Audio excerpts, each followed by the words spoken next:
We are now deep into the 2025 fantasy football season, and you might be looking at your Dynasty team and saying, I don't have it. We're not making the playoffs this year. It's time to retool or maybe even rebuild. Now, I want to talk about 5 common misconceptions about retooling, maybe some mistakes Dynasty players make, and what I would do instead. Let's start with number 1 misconception. You need draft picks. Now, this one I'm being a little facetious. Yeah, you want draft picks. The misconception is you should be making all of your draft picks. And I don't subscribe to that. Not all draft picks are the same. First round picks hit at a much higher rate than second round picks. You understand that. But here's the thing. When they don't hit, first round picks hold their value so much more than second round picks. I do not want to be making second round picks if I'm a rebuilder. Let's take a look at some players from 2025's rookie draft that were going in the second round that have not hit and would be hard to get your value back for. Jack Besh, Trey Harris, Jaden Higgins, Luther Burden, Bashal Tutin, Jaden Blue, Jalen Milroe, Kyle Williams of the New England Patriots, Elijah Arroyo, to name a few. If you wanted to get back to a second round pick, it's not guaranteed that you can. With players that were taken in the first round of rookie drafts, even years ago, that haven't quite smashed and hit, you can still get a first for a lot of them. You could still get a first for Jordan Addison right now, someone that was probably taken in the first round in 2023 and has been okay, but he's not Jamar Chase. He's not even Emeka Ibuka. He's still worth about a first. Someone like Jack Besh would need to do a lot just to get back to getting the pick that you used on him this year. So if I don't want to be drafting with these second round picks, third round picks, what do I want to be doing with them? Well, here's a couple examples. You could take these picks and just trade them for veterans who are maybe in the last 1 to 2 years of their career that fill out your starting lineup. You could have traded 2 seconds for Devontae Adams this past offseason. You could have gotten someone like Matt Stafford or Aaron Rodgers for maybe 2/3 or a second and a third.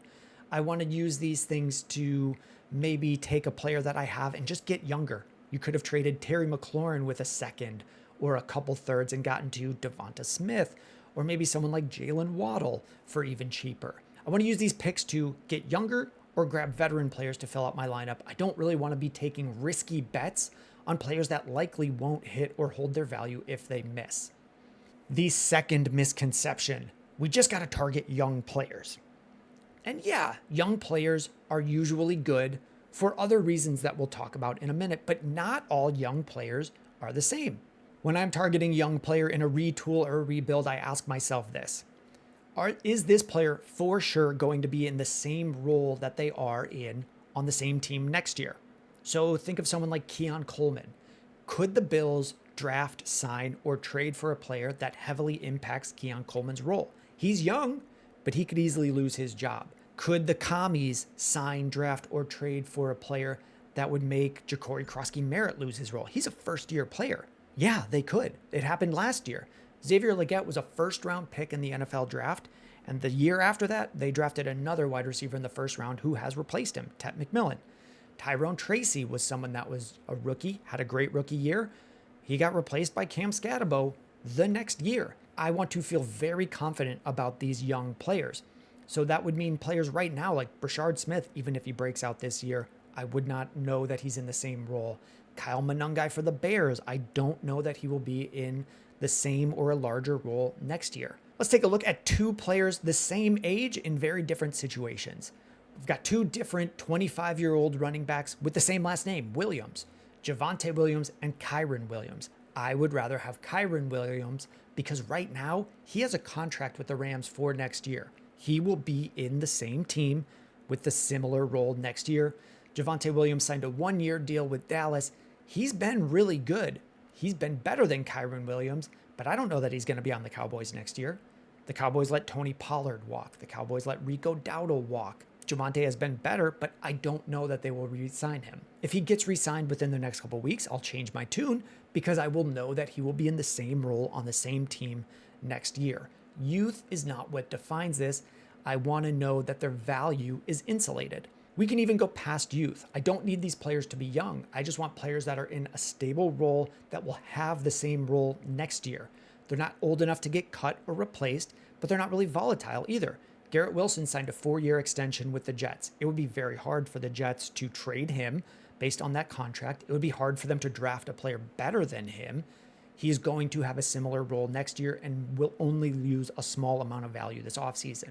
We can go older with Nico Collins, who has a contract with the Texans. He will probably be in the same role next year. I don't even need the guys to be particularly young. If we're just taking our value and parking it for the offseason, Jared Goff will be on the Lions next year with good wide receivers.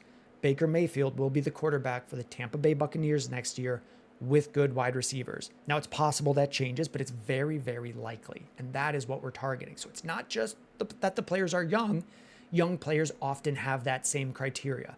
They will be on the same team in the same role, but not always, like we talked about.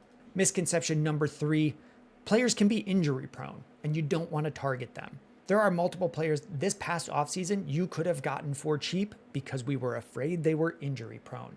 You could have gotten Chris Olave. You could have, maybe he wasn't injury prone, but he was someone affected by injury. You could have gotten Michael Pittman Jr. for very cheap. These are the types of players you want to target because they are very likely to go up in value. There are obvious ones like Cam Scatterbo, Malik Neighbors, Joe Burrow. You could also target right now, Brandon Ayuk has not come back yet. If you're ready to retool, grab Brandon Ayuk. He will very likely play again for the 49ers based on his contract.